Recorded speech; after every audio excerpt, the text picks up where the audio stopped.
Rod Bennett is a friend of mine and, like me, an evangelical who found the Catholic faith. In Rod's case, he found a copy of the Ante-Nicene Church Fathers, a giant volume of writings of the disciples of the apostles, those that followed right after the age of the apostles, writing about what the church looked like back then. And like me, Rod was blown away by what he found, that the church of those who learned from the apostles didn't look anything like his or my evangelical churches.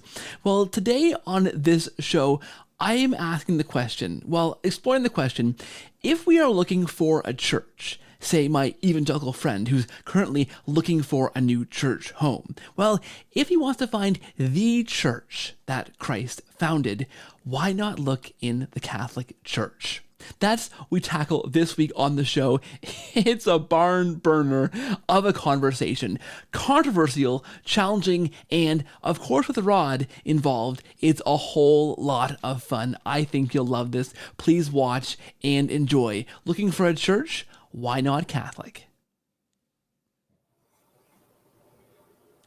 Hey friends, welcome back to the show. Thank you for watching. Thank you for listening. If you are listening on podcast, on Apple Podcasts or on Spotify, please just press pause right now and leave a rating or review for the show. That helps to push the podcast out to new listeners and grow the audience for awesome episodes like this one. If you are watching on YouTube, thanks for watching. Please make sure you subscribe to this channel, like this video, interact in the comments. It's a scary and sometimes entertaining place. And make sure you hit the bell to get notified of every video that comes out on this channel every week. Guys, it is my absolute pleasure to welcome back to the show Rod Bennett. He is, of course, an evangelical convert to Catholicism, the author of the best-selling Four Witnesses, the Early Church in Her Own Words book. Other books include The Papacy That Wasn't, Four More Witnesses in the Early Church, Scripture Wars, These 12, The Gospel Through the Apostles' Eyes, Bad Shepherds, and a bunch of other awesome books, Rod. And he is the co-host, along with his son Jack, of the Popcorn Cathedral on YouTube. Guys, this is awesome stuff. I just get sucked in, Rod, his episodes. It's a little bit of like pop culture, just deep into different awesome bits of culture and intersections of amazing different things I wouldn't even consider. I can't describe it very well. Maybe you can afterwards, Rod. But welcome back to the show, and thank you for being here, Rod. Well, it's great to be here. I always enjoy spending time with Keith, the great Keith Little. So, and don't worry, you're very cordial. It shouldn't be anything scary tonight. We'll see about that, Rod. I want to say before we go too deep into this, Rod, that I was looking back through the archives of our conversations over time and when we talked before, and I had to go all the way back to like episode 6 of this show, Rod, over 4 years ago, to our very first interaction talking about the apostasy that wasn't. So this, Rod, these conversations go, in podcasting years, way back. And listeners, in this very ephemeral art form, 4 years is an eternity, I guess. It is.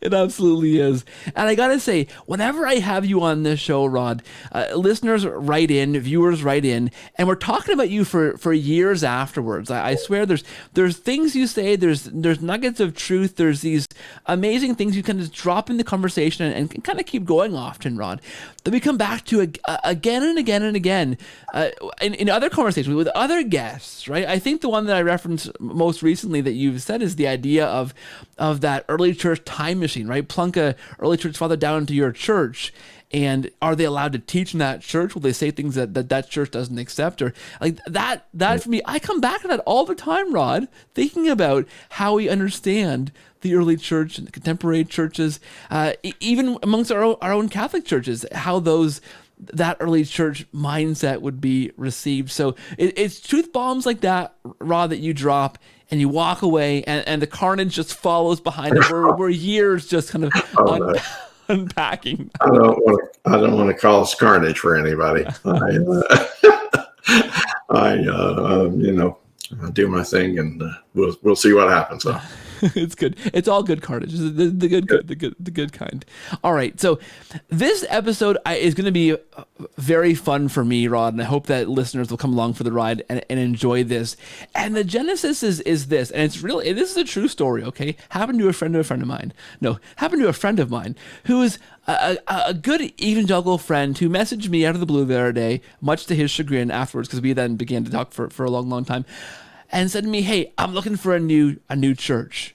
Pray for me." And I said, "Okay," because he knows I'm a convert to Catholicism. We talk all the time about these kind of topics, and he's not. And so, of course, I responded with, "Well, here's a church for you. It's the Catholic Church." But I got thinking a bit further about this idea, this conversation, and your name came to mind, Rod, as somebody who's studied these kinds of things and written these kinds of things and done awesome work in this area. Because when someone says to me, "Okay, well, I'm looking for a new church," you know this, I know this. The evangelical, the Protestant mindset is we're looking for a church that suits us better, that holds to the Bible, the best, that worships properly, that has things going on. But what I've learned over time, and I'm sure you have also grown to understand this too, is what we were looking for, Rod, was a church that matched what we thought the Bible taught, how we understood church should be. Well, because of course, when you try to interpret the Bible or the Bible, you're reading it through your lens. So the first problem for me in looking for a new church is, okay, how do I fix my lens in such a way that I'm not looking for a church that matches my view, but looking for a church that's the church, right? That's where the first problem arises. What do you think about that?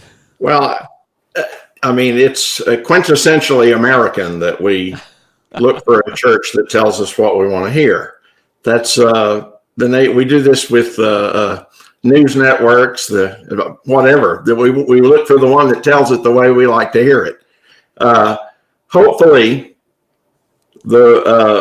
if you have stepped a little bit outside of that, I mean, I think anybody who's listening to this program is expressed at least some small willingness to reassess or reevaluate some of their presuppositions.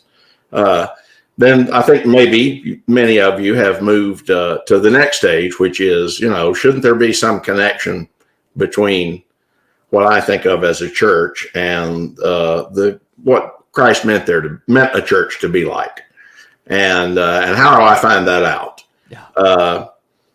I would submit, and in fact, I reached a point in my life where it became very, very obvious to me that the method of just opening up your Bible, doing your best to figure out what a church is supposed to look like, and then making one according to that model, it's very clear that doesn't work. I mean, at least it became very, very obvious to me. You drive, I may have used this analogy before, but if you drive 10 miles to work in a day, you have passed 10 churches probably in most American cities. And all of us know that every one of them says that all in the world they did was just open up the Bible and see what it said to them. Let the Bible interpret itself. And yet we all know very well that they all got different answers.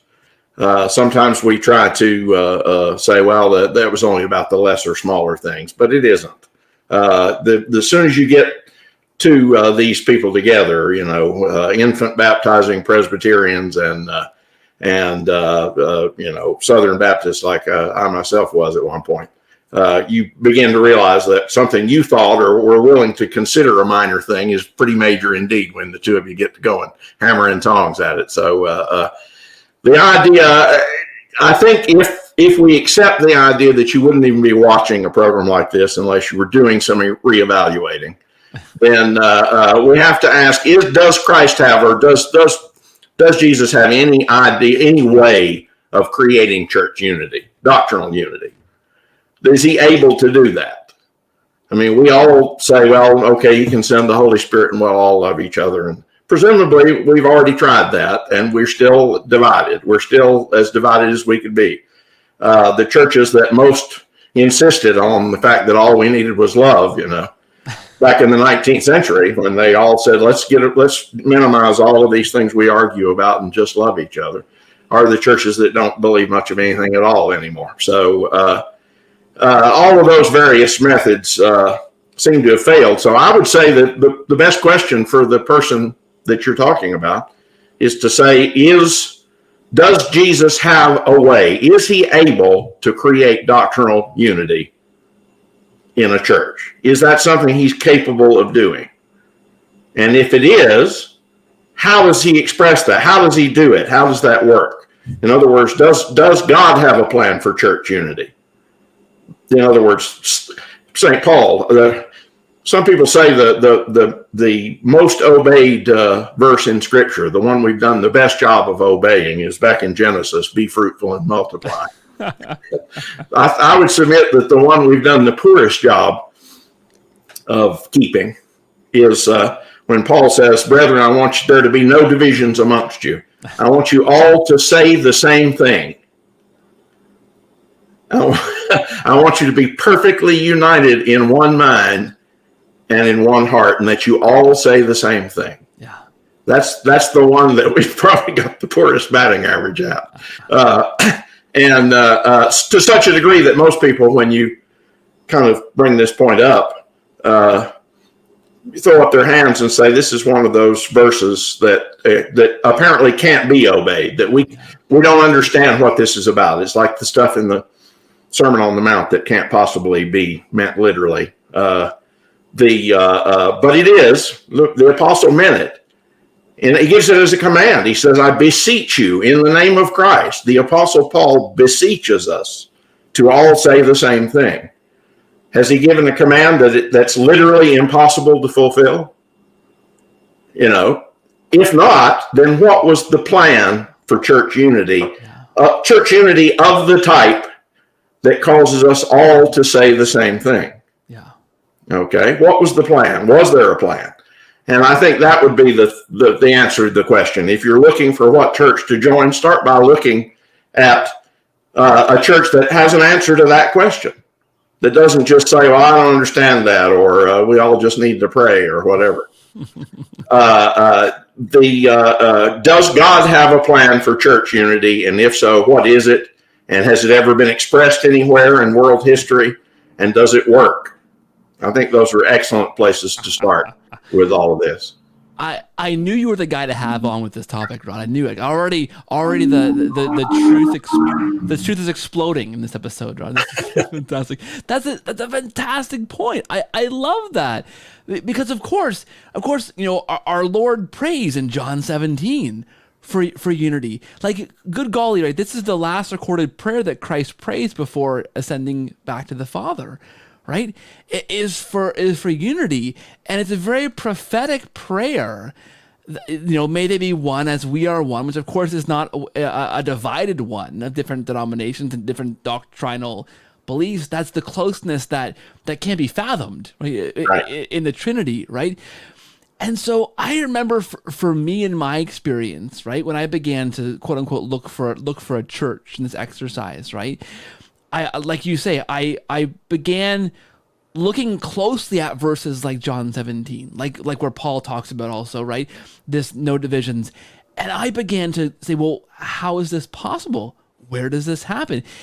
Why, Rod, would Paul give us a commandment that we cannot possibly follow? Right. Why would Jesus pray a prayer for us that can't possibly be fulfilled? And has this ever worked? Right. In other words, if things have always been the way they are now, if there's been division amongst groups and denominations and all the rest of it, and this is kind of supposed to be the way it is, yeah, then what was the point of all that? It's interesting. John 17, Christ links it to the world's salvation. Yeah.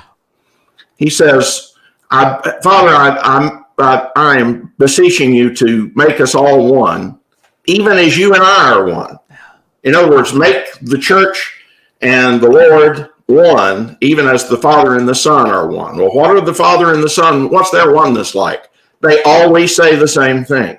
There's no division amongst them. Okay? And he says, so that the world may know that you have sent me. Yes. The opposite of that is that if they don't see that unity, then they will conclude that the Father did not send Christ, which is pretty much what they have concluded. Yeah. And we should expect that disunity is the major cause of the hardness of our evangelization efforts.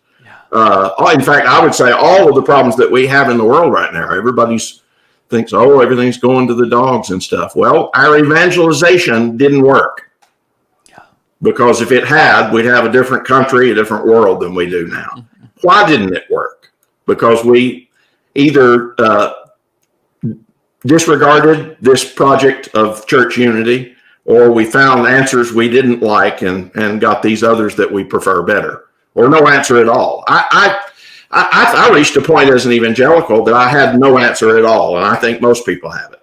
Well, we just pray. We love each other and we pray. Well, what are we praying for? Well, obviously, doctrinally, we're praying for all of those other churches out there to see it our way. Yeah. In other words, we got it right. We're not reevaluating that. Okay. So what's the content of our prayer? Well, we'll sit here patiently and pray for everybody to realize that we've been right all along. We Presbyterians or Baptists or Methodists or whoever. And as soon as they get with the program, it'll be fixed, right? And so it seems silly when you look at it this way, but that's the point I reached. Anyway, it is silly. It is, and how often, I'm just trying to think as you're talking, Rod, how often do you see denominations actually getting back together again, or churches, they cleaved off one another, getting back together again? Like, there is, in my understanding, no serious movement towards unity. And like you said before, the gestures that were made, I think up here in Canada, the United Church of Canada, that was kind of Presbyterian and Methodist and different mainline groups uniting under one single kind of denomination. Like you said before, that denomination now is a shell of Christianity, right? They hold very loosely to even the most fundamental tenets of yeah, that's right. Nobody expected when we started doing this back in the 40s and 50s. Yeah. We said, well, we'll just reduce everything to a bare minimum. Yeah. In other words, we're going to make the project achievable. We're going to make success possible by narrowing it down as small as we can. Yeah. The doctrinal unity, well, this people joke and laugh about a bomb fog church. You remember the bomb fog churches? You remember this? I don't know what you're talking about. This is a BOMFOG, bomb fog. This was a term that was used at mid-century. I understand you were that old, Rod. I'm not quite. Yes, bomb fog stands for Brotherhood of Man, Fatherhood of God. I don't know who coined it first, Henry Ward Beecher or somebody, I'm sure. So I'm not old enough to remember Henry Ward Beecher, who was a friend of Abraham Lincoln. But this was a term that was used in those mid-century ecumenical church unity movements that produced modern mainstream Protestantism. And who could have dreamed that eventually they couldn't even agree on the existence of God anymore? Yeah. In other words, they can't even get that simple, They pass through Unitarianism to Universalism to, as far as I know now, there's absolutely nothing any of those churches have in common anymore, any more than the Evangelicals do.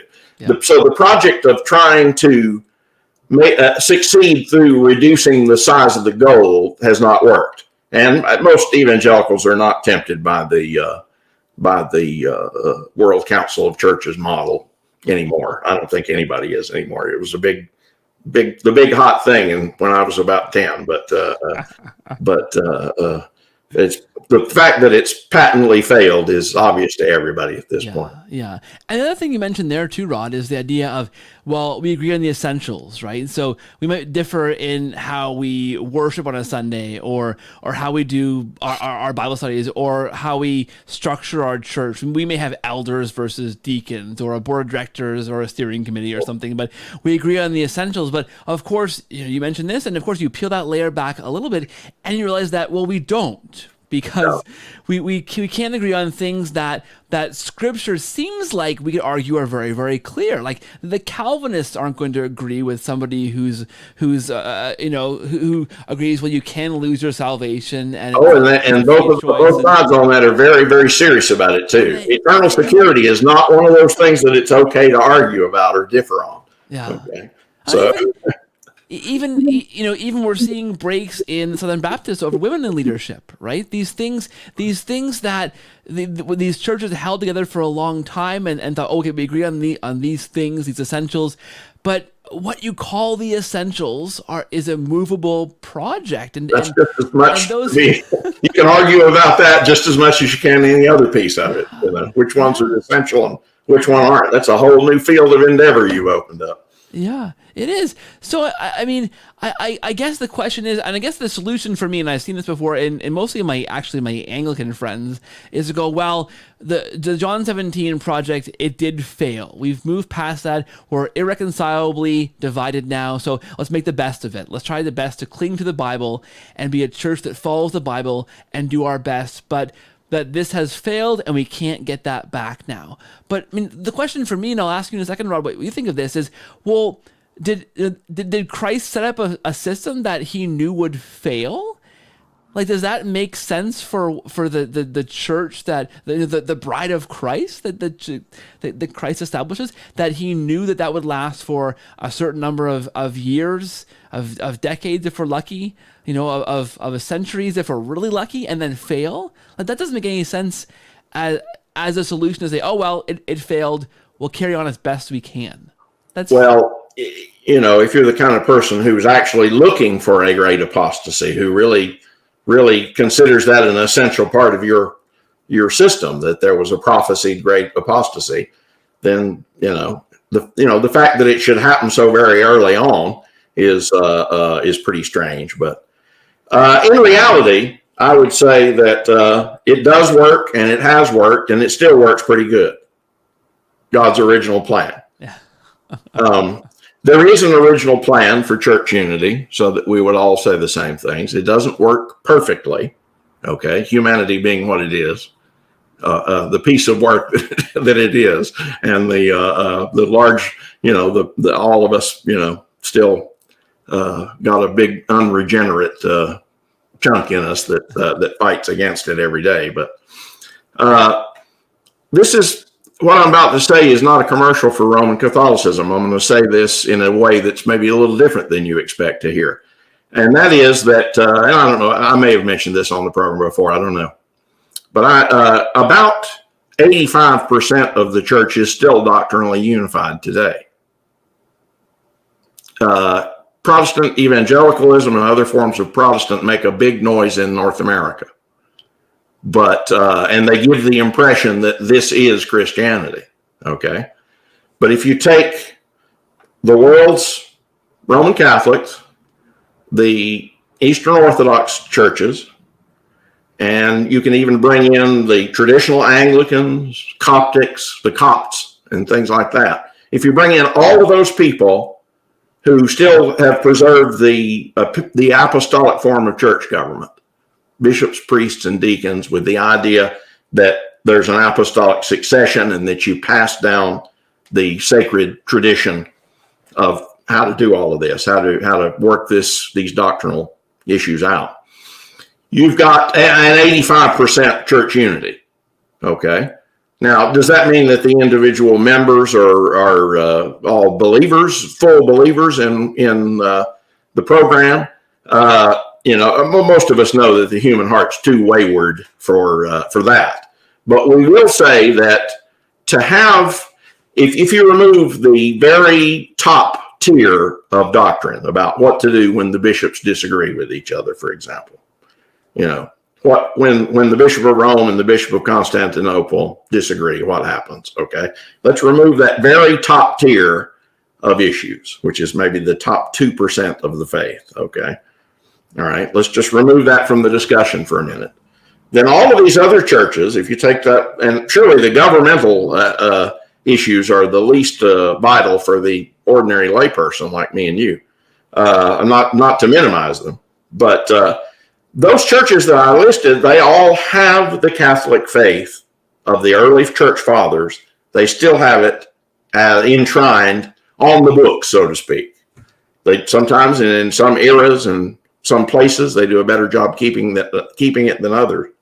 But about 85% of the world's Christians are members of churches that have the Catholic faith as their official teaching. They've got it enshrined in their creeds and articles and on the book, so to speak. The individual members are challenged to keep it more and more every day. But the issue of whether the church itself, speaking for most of its members, says the same thing, the answer is yes, they do. And there are a few divisive issues at the very top, most related to church government.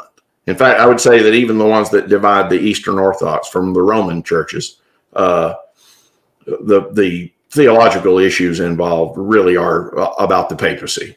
They all are divisive because the Pope had some important role in setting them up as authoritative. So even that, in a way, has something to do with church government. So that Catholic faith, that's an encouraging thought, as Gandalf once said. The fact that 85% of the world's Christians are committed in writing to the original Catholic faith that's the same that as Augustine held and Irenaeus and all the rest, all the way back to the beginning, is really important. In other words, the very premise of the argument that we look around and it's impossible to believe that God ever had any plan for church unity of the type where you all say the same thing. Actually, it's kind of impossible not to see it. The churches where it gets real impossible to see are the ones that say we just opened up our Bible and did what we found there. The ones that say we kept the Catholic traditions passed down to us from the apostles get it right 9 times out of 10 at least. They agree 9 times out of 10 at least. So that's my pitch. And like I say, I'm not insisting that you get the final 5% right in the Catholic way to understand this argument.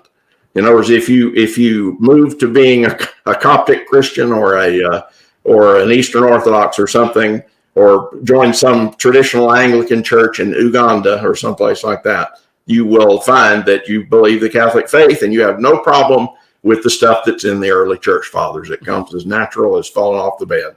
So not only did God have a plan for church unity, which is called apostolicity, that hands were laid on approved ministers, and through the ages they passed down the original faith, apostolic faith, the Catholic faith of one church for everybody.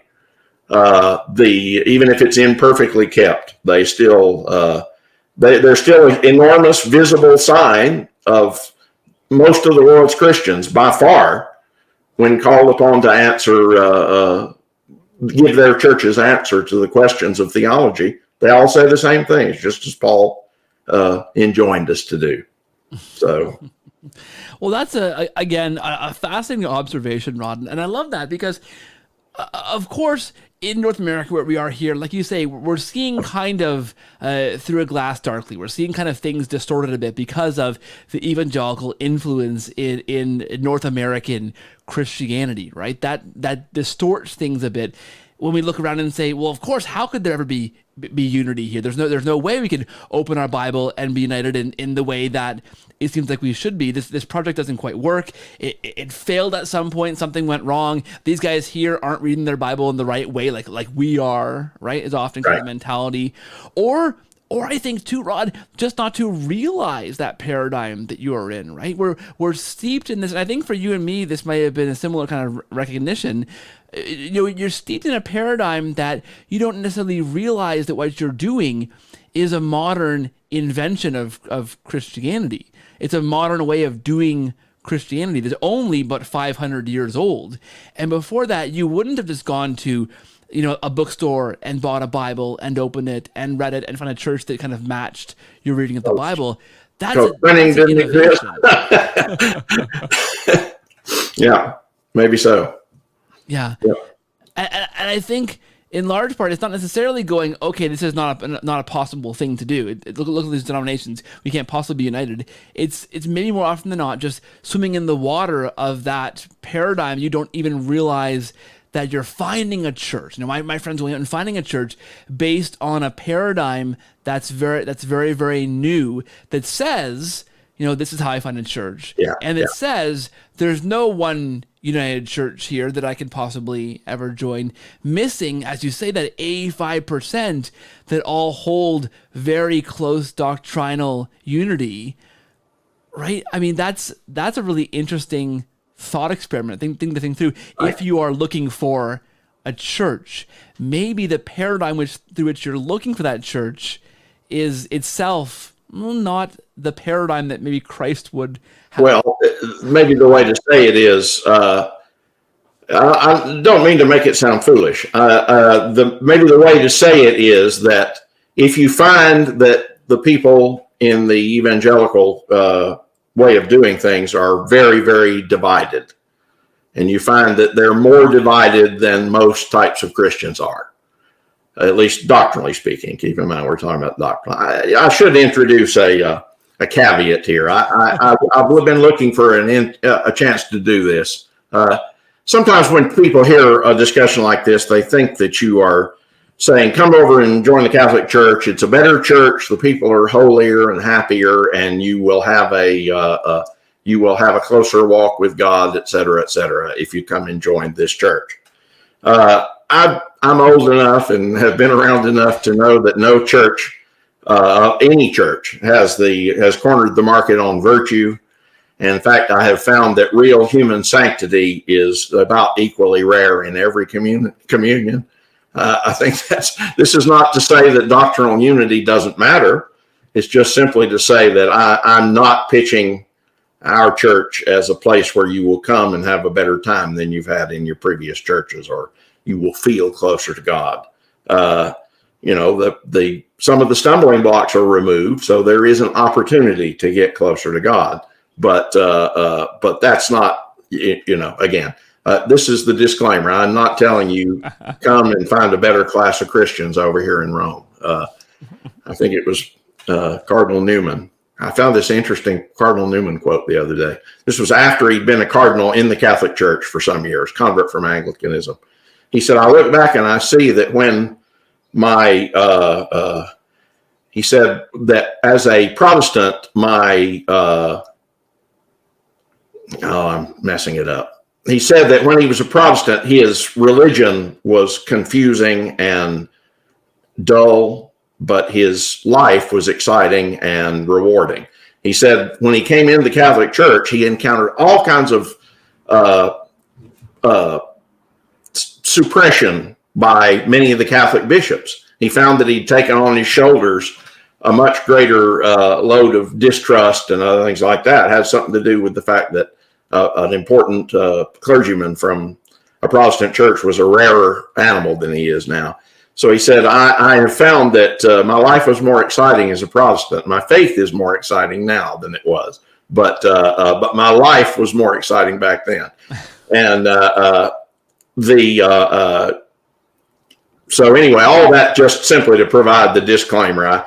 I know that sometimes when we do these apologetic shows, it seems like we're offering why don't you come over and get with the program, and then all your troubles will be over. And Lord no. But so we're not talking about that. We're asking the question, what did Paul mean for us to do when he said, I beseech you in the name of Jesus to always say the same thing, that there be no divisions among you. And we know that we know that it's not unity. I remember one time going down a highway and seeing a sign on a Methodist church that said, unity is unity of heart, not unity of mind. And I said, that's a nice thought, but there's no biblical basis for that. The Apostle Paul says, yes, have unity of heart, or you never will progress towards God, okay? But if you don't have unity of mind, your message is going to be discordant. You're going to make no headway with your evangelization because your message is a mess, and it's chaotic and not believable, as he predicted that it wouldn't be. Yeah. The world will know if you're unified with the same kind of unity that Father and Son have. The Father and the Son always say the same thing. Yeah. Well, then you mentioned too, and this is again the fascinating thing, right? So if this is possible, your search for a church should then first kind of look, okay, so what church is unified, like Christ prayed for, like Paul commanded us to be unified, and what church has the mechanism to do that? And I think this is now when we dig down a bit deeper, because this is a really fascinating thing, right? We've I think identified at least a little bit, and I guess you could push deeper as a Protestant and maybe throw some curveballs in here about how the Bible could be that unifying factor. I would attest, I've tried pretty hard. A lot of guests on this show, yourself included, Rod, have tried pretty hard to use the Bible as a unifying source, and that has seemed to have failed as a project for honest and earnest Christians. Right. So there must be then, that project, that looking for that church must then expand to, okay, so what churches have a mechanism to be united? And of course, this is what Joe Heschmeyer from Catholic Answers calls the most distinctive doctrine of the Catholic Church, right? And I think it's in the papacy that there is that ability for ultimate unity, like it would seem like Christ intended. Does that make sense to you? Right. Well, it does. Again, with my 85% analogy, I don't know if it's an analogy or what it is, but I was not going to that final step. We could do that. It seems to me that the arguments for the papacy are, if you want to get across the finish line for that 5% that I allowed was still disunified amongst the Catholic with the small c churches, the churches that still hold the faith of the fathers, minus one or two of those points and stuff. I would say if you were looking for a church, one of those churches is the place to start, because you will certainly be a lot further down the road towards doctrinal unity, towards always saying the same thing as 85% of the other Christians do, if you just examine Eastern Orthodoxy. And I'm not even here to say you need to go beyond that. Obviously, I have an answer that I would offer if you wanted to go beyond that. Okay, but yeah, it's not necessary to understand this argument that apostolicity, the idea of sacred tradition passed down through the apostolic succession, has produced visible unity, doctrinal unity. That's all that's necessary for this argument. I absolutely second, obviously, the idea that let's get people across the goal line with the papacy, but I would just say for now, it's that the power of what I'm saying is based on the idea that you needn't go quite that far. You still get 95% of the job done, and everybody knows the evangelicals don't have hardly any of it done. And it's not. Again, not a moral thing, not because we're smarter than they are or because they're, morally not together like us, goodness knows. But simply that, if you find that your rule of faith, as the early fathers used to call it, what is your rule of faith? Basically, what is your method for arriving at the doctrine, scriptural doctrine? What's your method for parsing out what is and isn't a command from God, your rule of faith? If your rule of faith is producing chaotic results, it's a good idea to go back and look and see if you missed a step somewhere, and that's what we're offering here. We're saying, look at the churches that claim to have passed their Catholic religion down through the ages, and that they still say the same things that they said in the 16th century, the 10th century, the 6th century, the 1st century. It can be done. I'm here to tell you as somebody who has read deeply in the early writings that it can be done. It's not an impossible task. And that you can show that those churches, if we quarreled with the Eastern churches in the 11th century, well, we quarreled over a small range of issues, because if you get their catechism from that period and ours together, it's the same. If you say, and the same through all of this. Whereas you can't say that about any of the other churches that are formed with the evangelical rule of faith. You just go to the Bible and let it interpret itself. That plainly doesn't work. Yeah. Because and there's to the point that there's no point in talking about it anymore. If you can't see that, then God bless you. This show's not for you. But if you can see that the evangelical churches are not all saying the same thing, they're not perfectly united in one mind, as the apostles enjoined them to be. So if you're willing to go back and question your rule of faith and say, maybe I missed a step, maybe I should, this mechanism that has supposedly provided 85% doctrinal unity, maybe I ought to look at that. Maybe I ought to investigate that and see how that happened and whether that can really be true. Because it's pretty nice to say, the church is not hopelessly disunified. It's not. Most of it is still doctrinally united. There's 15%. So, but mostly the job's done. So this job of saying, "Oh my God, how could you ever have this unity?" It's mostly finished, doctrinally speaking. Yeah. Orthodoxy. Now we got to all work on orthopraxis. Yeah, absolutely. And I don't want to push it too hard because we're friends, Rod.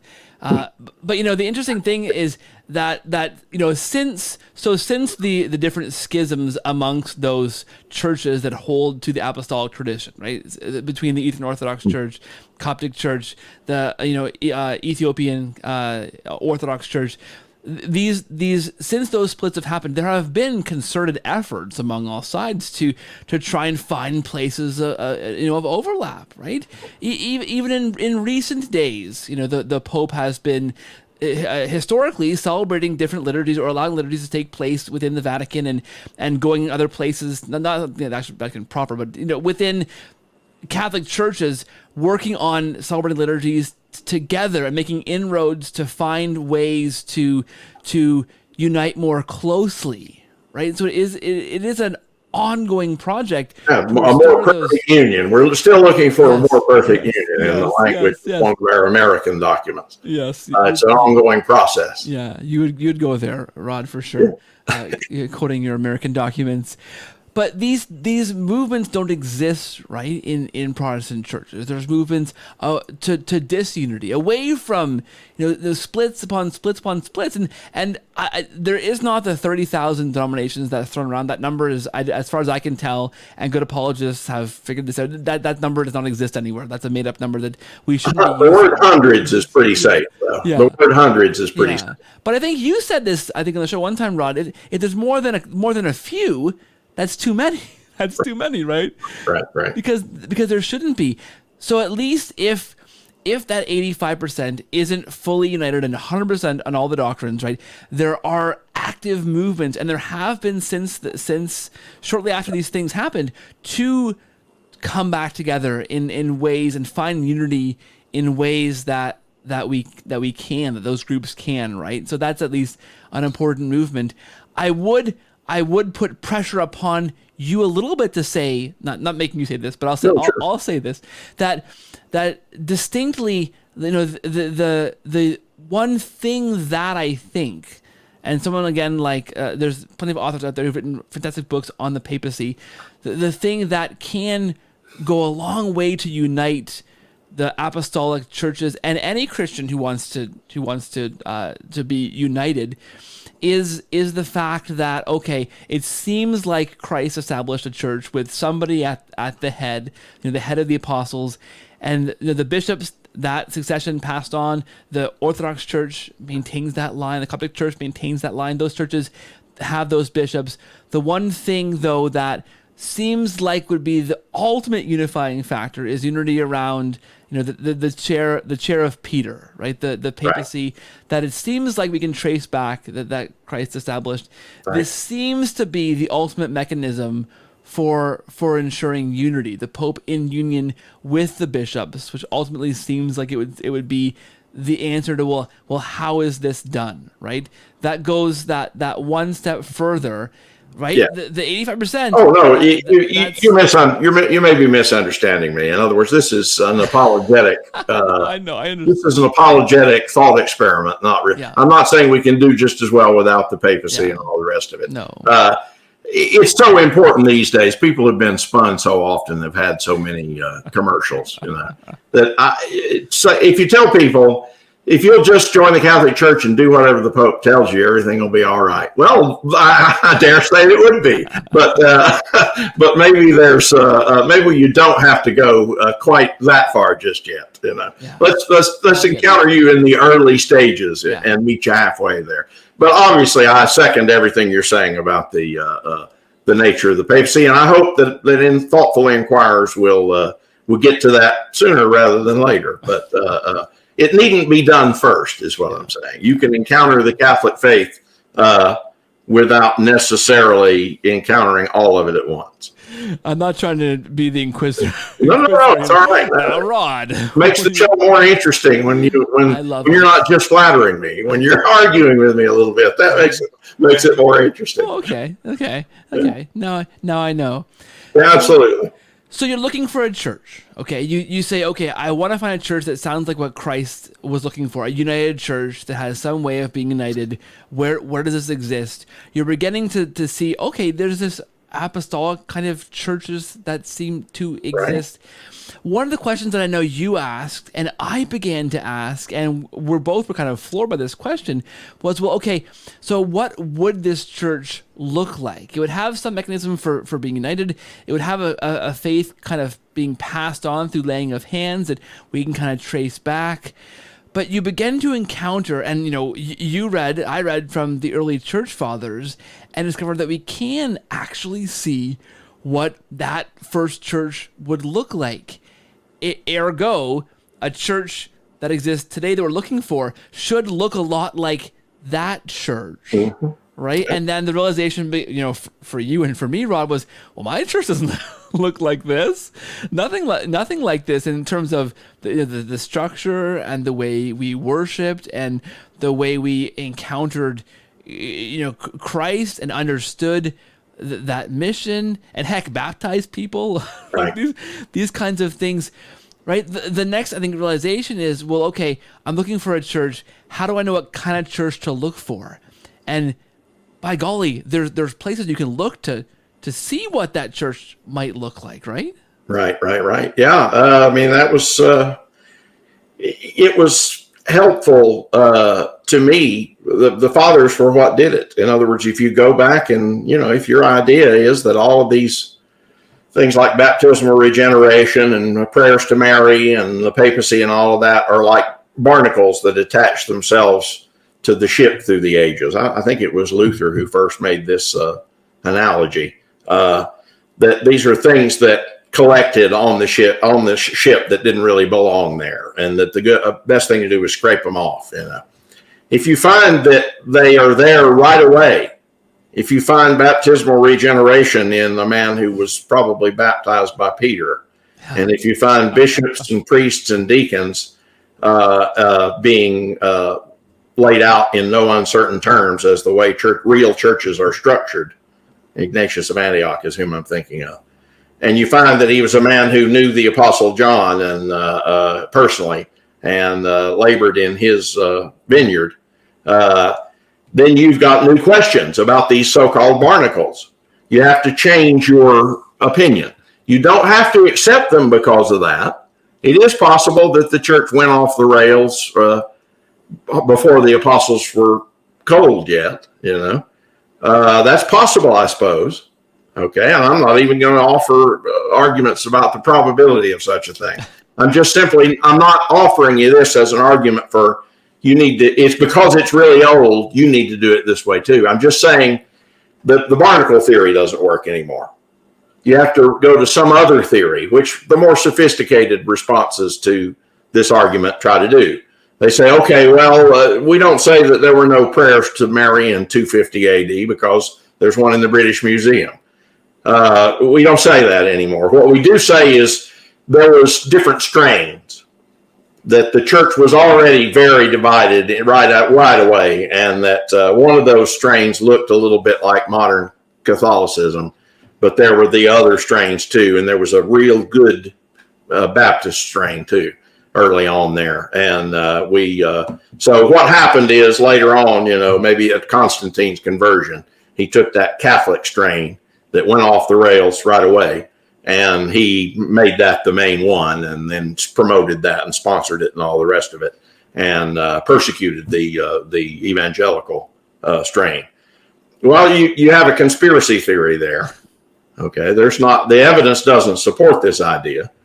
And many people do consciously have a conspiracy theory about that. They say, well, the records of early evangelicalism, all those early non-forms of non-Catholic Christianity, the Catholics got in charge later and they wiped them all out. It isn't true. All the Marcionite books and Montanist books and Arian books and Gnostic books, the whole world is still got them. You can go to your library today. You can look online and read the whole Nag Hammadi library, which is all Gnostic scriptures from the 2nd century and all the rest of it. All of the non-Catholic Christianity, it's still preserved. The records are still there. Nobody wiped them out. What it is that if you're looking for evangelicalism, you won't find them, because the Gnostics and the Marcionites and these other groups that I listed are even weirder than Catholicism from the evangelical perspective. You believe me, you will feel much more at home with the Catholics than you will with any of the groups whose heretical writings are still in existence. So most people don't have the stomach for quite such a thoroughgoing conspiracy theory that Constantine found all the early Presbyterians and silenced them, So, but it can be done. But most, I wouldn't suggest it. Yeah, and I love that, right? So, excuse me. And I love that then. So, right, the experiment becomes, okay, so if Christ founded a church that was unified, that had this kind of succession, that had these different things, we can find that from the earliest sources, right? From people, as you say, who are probably baptized by Peter himself in that crowd, sounding like, and having things like bishops and priests and deacons and believing that baptism actually saves, and talking about the Eucharist as actually the flesh and blood of Christ, and these, a very liturgical kind of worship, a hierarchical structure. I think of, Jerome talks about the monoepiscopate. So the idea that one bishop was in charge of one kind of area, one diocese. He talks about it being, as widespread as in Rome and also in Alexandria. So, across the known world, very shortly after the apostles, this framework began of a hierarchical church, right? That really flies in the face of a lot of the landscape of churches you might see if you're looking in Protestant Christianity. And then the experiment becomes, okay, well, yeah, that was fine, but those things were added on to it later on, right? And, that experiment is, well, look back as far as we can go.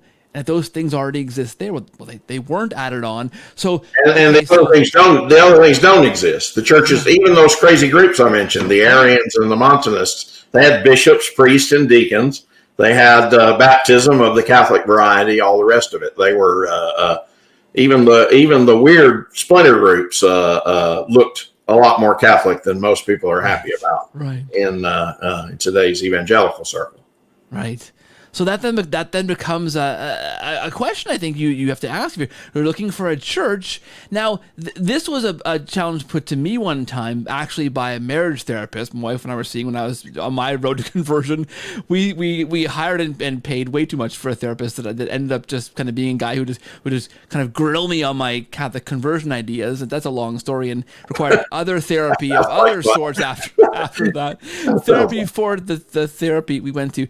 But his question, Rod, was, okay, well, why is older better? Why, if you're looking for a church, why is a church that's older going to be necessarily be better? But I think the response, and I think you've already given this, is it's not about being older. It's about being that church that continues like that way all through the ages, I think, right? Yeah. We're not just following again for the sake of it. The way to frame the question is, did God have a plan for church unity? Yeah. Or if not, then he intends the mess that we're in now, okay? But if he has a plan for church unity, there ought to be some evidence preserved for it. Like you go back in the fossils and the rocks and look for evidence for an asteroid strike that happened at a certain era, not before or not later. If God has a plan for church unity, it's significant that it works pretty well. That for the first 1,000 years, no church that a evangelical would recognize as orthodox was split or separate from the Catholic Church. Yes, there were splinter groups, but they were groups that even evangelicals would consider grossly heretical. That's 1,000 years. You find these splinter groups, and they're teaching that Montanus is the incarnation of the Holy Spirit, or whatever. Yes, there are splinter groups, but you wouldn't want to have anything to do with them. And so, what kind of church kept saying the same thing for 1,000 years? I pick 1,000 years because that predates the East-West split, Catholic Orthodox. Yeah. The church was unified. The church said the same thing. Okay. What kind of church is that, and how did it do it? That's why old is better, because if you can see that the church taught one thing in 50 AD and 150 AD and 500 AD, and they kept teaching the same thing up until some division started happening in the second millennium, then there's evidence there that God did have a plan for church unity. And if that's true, then old matters. It doesn't matter because it's old. It matters because it's a clue to what the teachings of Christ really are. Presumably, we ought to care about that. Finding out what the authentic teaching of Christ is. Most of the time we settle for something we can get comfortable with. Yeah. But to look for that thing that makes us uncomfortable because we're testing our rule of faith that we talked about matters. I got another old new analogy that might help on this point. It's related. I call this one day I'm going to write this as a book, The Argument from Collapse. And I'll warn our Protestant viewers that it sounds more offensive maybe than I mean it to be. I promise I'm not trying to be deliberately offensive. I think you'll see my point. That's very cordial of you. I want to go around and collect doctrinal statements about moral issues. Okay, the Christian teachings on morality, Christian behavior, Christian morals. Okay, I want to get a doctrinal statement from every church today in 2023, and then I want to go back and get the same churches to give me their historical preserved doctrinal moral statements from 1923, 100 years, okay? And we're going to ask about divorce and remarriage. Because they're all there in their moral statements: divorce and remarriage, abortion, birth control, all of these other things, right down to modern issues about sex outside of marriage and whether homo or hetero, et cetera, et cetera. And we're going to get all of those statements. And what you're going to get, and I've done some of this already. Those old doctrinal statements are hard to get. If they don't teach them anymore, they hide them. Okay, no offense, but they're buried deeply in old libraries. The Baptist Faith and Message from 1923 is going to be. You're going to have a job of work digging that up. So. But if you look at those things, what you're going to find is, and I'll say this from the conclusion that I reached at the end of having done an incomplete version of this, you're going to be able to say, as a Catholic, you're going to say, look, guys, not only do we still, in the Catholic Church, still say what you used to say on this stuff, we still say what we used to say, yes. In other words, the Catholic teachings on this are the same. They haven't changed. Keep in mind, on the books. In practice, there's any amount of falling away on the part of ordinary people who we're all like sheep who've gone astray, But you look at it and you say, not only does our church still say the things we used to say, we still say what you used to say. Wow. And that matters. That's important. There's an argument there. The argument is if 90% of the other churches no longer can look at their 1923 statement and affirm it, and we can, that says something. It may mean that we're calcified and a bunch of celibate old men are controlling everything. Maybe. That's one possible answer. But another possible answer, especially for evangelicals who like to think of themselves as moral conservatives, and I'm glad that they do, it matters that your church used to teach against remarriage and doesn't anymore. It matters that your church used to teach against birth control, artificial birth control, and doesn't anymore. Okay? The first Protestant church that ever started accepting artificial birth control was the Anglican Church in 1930. Okay? So 1923 is on the other side of that. So, and again, I say this not to throw some sort of slap in your face, but to say that old matters, because if you go back and you find a church that still says what it says 100 years ago, when none of the others do, you've encountered a factoid. You've got something you need to put in your pipe and smoke. If you see what I'm saying, you need to stew that over. Oh, yeah, and it matters. Again. These are why we invite you back again and again. You drop these bombs, you walk away, you leave us just flabbergasted for years afterward in your wake, Rod. That's a fantastic challenge, because of course, like these churches, right? And I'd be curious too, because the ones that are newer than 1923. I mean, that in and of itself kind of begs a question, right? If that church can't trace itself back 100 years, well, then that in and of itself is a kind of a question mark. Well, how do we understand that factoid then, right? But the ones that can trace that far back, I think, and this is the paradigm thing, because you're in the paradigm that you kind of assume I'm in this church that teaches from the Bible, so of course it's taught the same thing for forever, because the Bible hasn't changed, right? And this experiment is fantastic, because of course it illuminates the fact that, well, if the Bible hasn't changed, how come our thinking on these things have changed? What's caused that to change?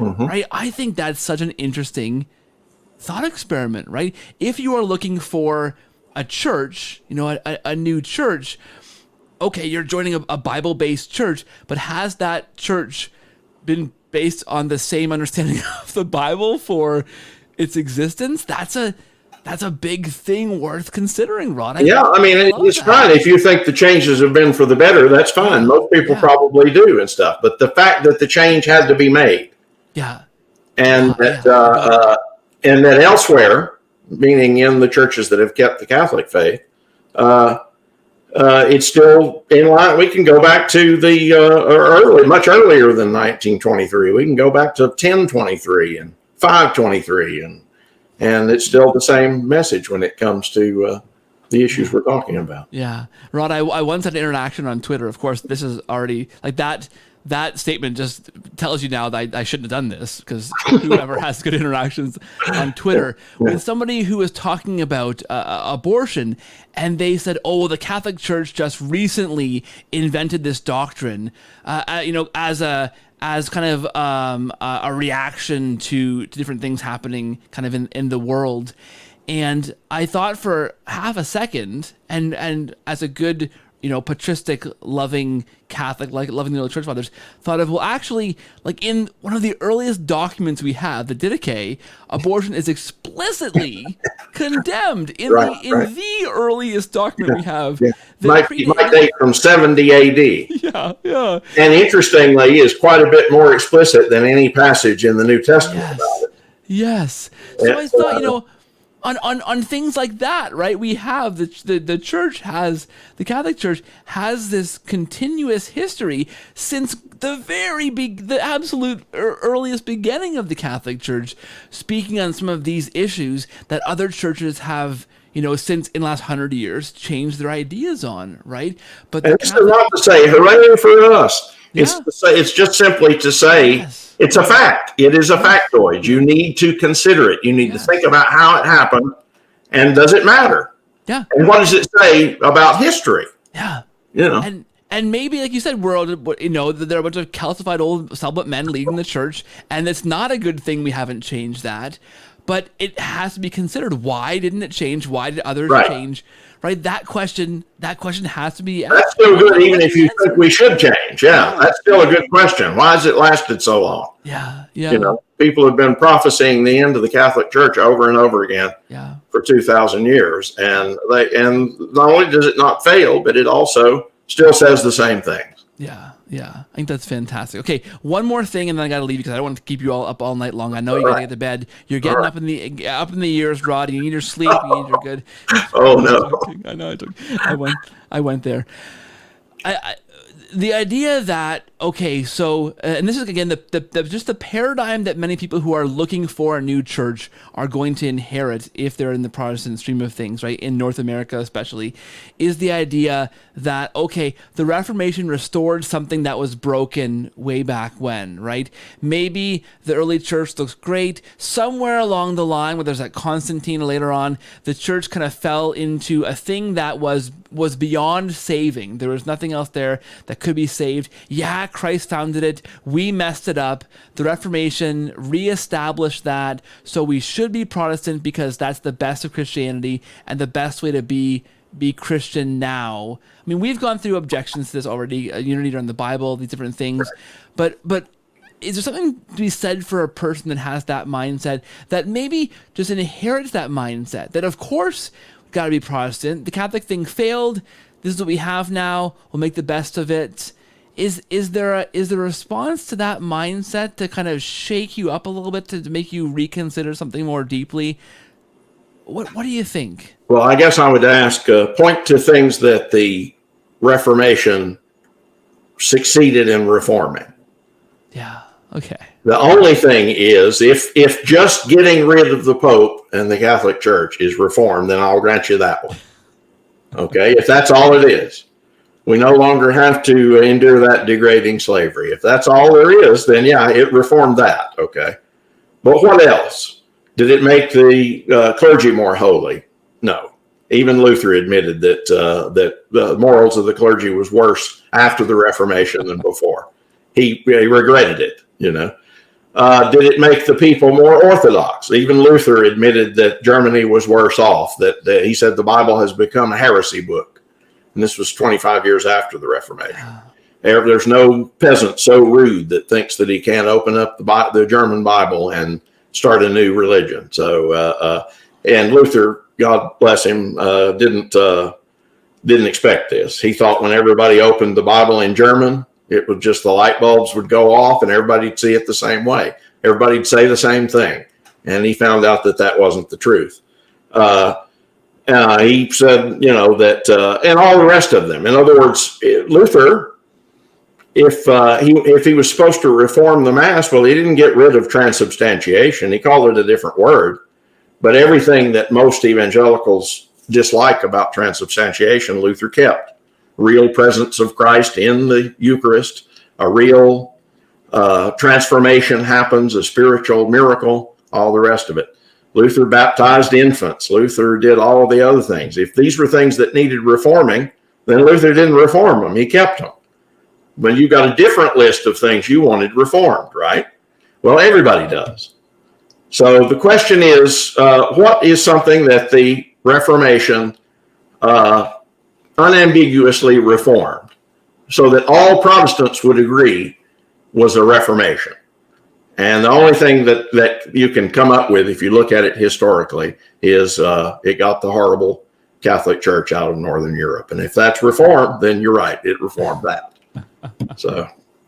Yeah, and I guess the one thing that, and this for me comes back to David Andrews, who's a fantastic, I think near your neck of the woods, actually, I think, Rod, David Andrews is Alabama, maybe? I don't know, is that close to where you are? Sort of. Depends on how you define close. I'm Canadian. I don't know, right. I don't know where you live, Rod. Alabama can be, parts of Alabama can be 400 miles from where I am. So, yeah. Wait, where are you? The moon?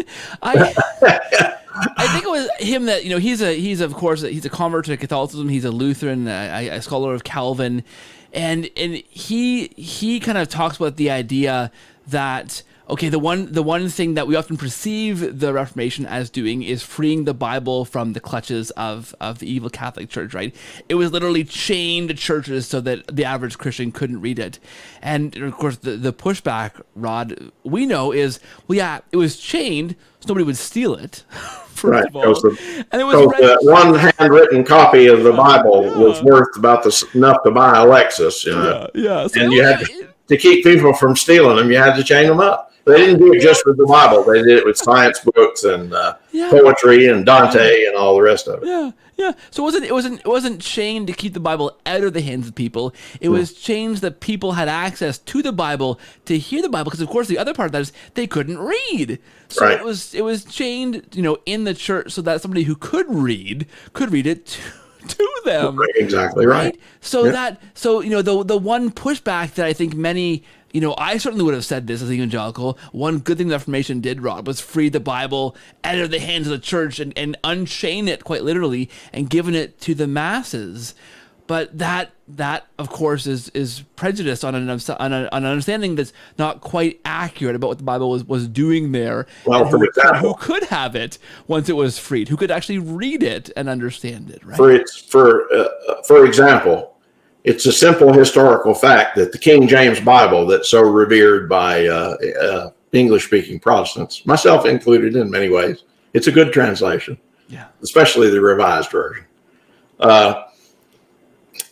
Is also correctly charged with being largely a bit of plagiarism from the Douay-Rheims Bible, of a few years earlier.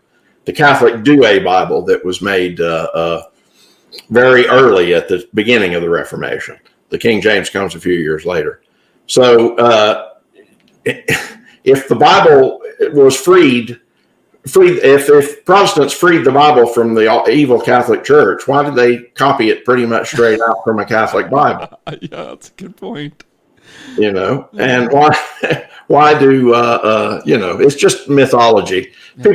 Historically, people need to understand how passionate the British were to establish a new political order that was not that had a church that was not going to give them any commands. So as a result, it was really important to explain why we threw off England had been Catholic for 700 years. It was really important to explain to people why we were not doing that anymore. So there were a lot of mythology was allowed to get around, and but anyway, that's a whole other topic for a different episode, I think. Got me going there. That's all right. Well, Rod, this topic has been amazing. It's always a pleasure to have you on the show. And I hope that, I hope that my good friend who's looking for a church, Rod, that this is some fodder for him to consider, to think deeply about. These are challenging challenges. Challenging challenges. Yeah, that's good. As opposed to the ones that aren't challenging. No, the easy challenges. Yeah, easy. Oh, okay. Easy. All right. Yeah, this is hardcore mode. This is no easy mode here, Ron. This is good. This is good stuff to think through, I think, for anybody who's asking these questions, right? These are really important questions to ask that I think shift some paradigms, begin to kind of maybe poke holes in assumptions you may have had or maybe carrying, and force a person to look at the church writ large through, I hope, new lenses, Rod. So I appreciate this. Hopefully listeners, I know will love this. My friend's going to hate me for doing this episode, I think, Rod, because you're going to make him do a little bit more work than I think he was hoping for. I was just telling my son the other day, I told him, Jack, I said, I really wish that we had an English term or an English phrase that sounds nicer than, I wish there was a nice way to say, friend, you don't know what you're talking about. But there is none. Sometimes you have to be told that you should stop and read this book and this book and this book because you don't know what you're talking about. There's no way to say that without offending, though. Many times I can look back on where I had a discussion where I defended some position and I didn't know what I was talking about. I had developed a strong conviction about something that I hadn't studied carefully. And I needed to go back and read this and this and this, and then come back and we'll talk. So, and so that's what I want to tell our friends. I wish there were a nice way to tell you that you don't know what you're talking about on this subject of the early church. That's what I needed to be told when I was an evangelical. Yeah. You have ideas about what the early church was like. I'm sure you came by them honestly, but Rod, you just don't know what you're talking about. When somebody tells you that and you accept it, they've done you a great service. But it is hard to take, I'll concede. And like I say, we'll keep looking for a nicer way to get across the idea that you don't know what you're talking about, because, Lord, we need one. That's fantastic, Rod. Always a pleasure to have you on the show. Listen, I'll put links to all of your fantastic books in the show notes for this show. And anywhere else you want to point people towards to find and follow your stuff? I mentioned the Popcorn Cathedral. That's a hoot and a half. I don't know if you want more viewers checking that out, but I'll put links to it's whatever. It's not Catholic apologetics. The idea is, well, C.S. Lewis once said, the world doesn't need more little books about Christianity. It needs more books on other subjects with the Christianity latent. So there's Popcorn Cathedral is Jack and I are movie buffs. We're geeky. And so we go on. We've started a podcast about talking about geeky stuff from a Christian way. So that's what the Popcorn Cathedral is. If you're interested in joining us, just look up Popcorn Cathedral on YouTube. That's where we are. That's fantastic stuff. I'll put links to that in the show notes as well for this show, Rod. It's a lot of fun. I want to say thank you for being here again, Rod. 4 years going strong. You come on, you drop these truth bombs, you walk away, and leave us just smarting for years. So thank you for that. I'll be tuned on this for a while, Rod. I know listeners will as well. I want to say God bless you and the fantastic work you are doing for the church. Thank you, Rod. You too. And thanks for being here. Okay, take care. So long, everybody.